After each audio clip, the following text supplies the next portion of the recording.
பயணங்கள் முடிவதில்லை. இது உலகத்தான் சொல்லுகிற வார்த்தை, கவிதை. ஆம், பயணங்களிலே அநேக மேடு பள்ளம், இன்னும் கூட பல தடைகள் வரலாம். நாம் நினைப்பதற்கும் எதிர்பார்ப்பதற்கும் சிந்திப்பதற்கும் பயங்கரமான போராட்டங்கள் நம்முடைய வாழ்க்கை பயணத்திலே வரலாம். அது சிறு குழந்தையாக இருந்தாலும், படிக்கிறவர்களாக இருந்தாலும், வேலை பார்க்கிறவர்களாக இருந்தாலும், திருமணமானவர்களாக இருந்தாலும், பெரிய கோடீஸ்வரர்களாக இருந்தாலும், கவர்மெண்ட் உத்தியோகஸ்தர்களாக இருந்தாலும், பெரிய பிஸ்னஸ் பண்ணுறவர்களாக கோடீஸ்வரர்களாக இருந்தாலும், அல்லது மதிப்புமிக்க ஒரு வேலையில் போலீஸ், டாக்டர், வக்கீல், நீதிபதி, எப்படிப்பட்ட உயர் பதவியில் இருந்தாலும், ஊழியர்களாக இருந்தாலும் அவர்களுக்கு என்ன உண்டு? போராட்டம் உண்டு. ஆமென். ஆனால் வேதம் சொல்லுகிறது, சோர்ந்து போகிறவனுக்கு அவர் பலன் கொடுத்து சத்துவம் இல்லாதவனுக்கு சத்துவத்தை பெருக பண்ணுகிறார். நம் ஆண்டவர், நம் வழிபடுகிற தேவர், நம்மை உண்டாக்கினவர், நம்மை நடத்துகிறவர், அவர் சோர்ந்து போகிறவனுக்கு பலன் கொடுக்கிறார். சத்துவம் இல்லாதவனுக்கு சத்துவத்தை பெருக பண்ணுகிறவராக இருக்கிறார். கூட்டல் அல்ல, பெருக்கல். ஆம், 2 + 20 எவ்வளவு? 40. அப்படியா? 22. ஆமென். ஆனால் 2 × 20 40. ஸோ இதிலிருந்து நம்ம என்ன தெரிஞ்சுக்கிறோம்னா, பெருக பண்ணுகிற ஆண்டவராக இருக்கிறார். நம்முடைய சத்துவத்தை, நம்முடைய பலனை பெருக பண்ணுகிறவராக இருக்கிறார். எப்பொழுது சோர்ந்து போய் நம்முடைய வாழ்க்கை பயணத்தில் வருகிற சிறு சிறு போராட்டம், கசப்பு, கவலை, பிரச்சனைகள், நோய்கள், பலவீனங்கள், இப்படிப்பட்ட இதிலிருந்து அவர்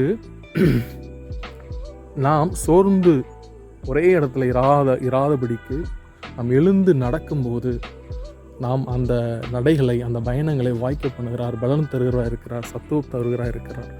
அந்த பயணங்களை வாய்க்க பண்ணுகிறவராக இருக்கிறார். செயல்களை இன்னும் அதிகமாய் நாம் முயன்று செய்து முடிக்க அவர் ஞானம் தருகிறவராக இருக்கிறார். தப்புவிக்கிறவராக இருக்கிறார். மனிதர் கண்களில் கிருபை இரக்கம் தருகிறவராய் அவர் இருக்கிறார். ஆம், எப்பொழுது நாம் அவரை விசுவாசிக்கும் போது, எப்பொழுது நாம் அவரை அன்பு கூறும்போது, எப்பொழுது நாம் அவருக்கு கீழ்ப்படியும் போது, ஆமென், நாம் கீழ்ப்படிவோம், அன்பு கூறுவோம், இன்னும் அதிகமாய் அவர் நம்மோடு கூட இருக்கிறார் என்பதை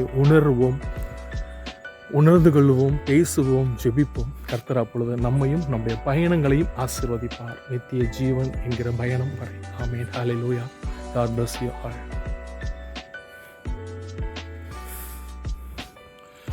சோர்ந்து போகாதே மனமே, சோர்ந்து போகாதே, கண்டுனை அழைத்த தேவன் கைவிடுவாரோ?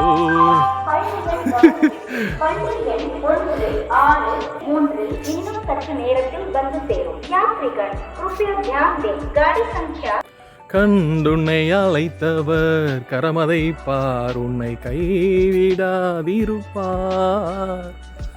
ஆண்டுகள் தோறும் அவர் உனக்களித்த ஆசிகளை எண்ணிப்பார், எண்ணிப்பார், எண்ணிப்பார், என்றும் அதை எண்ணிப்பார்.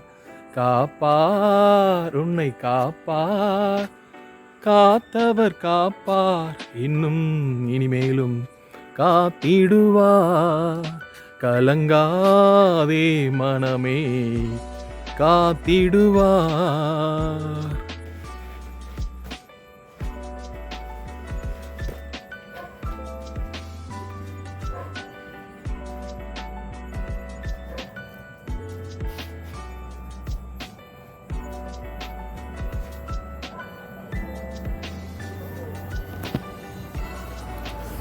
Okay, bye.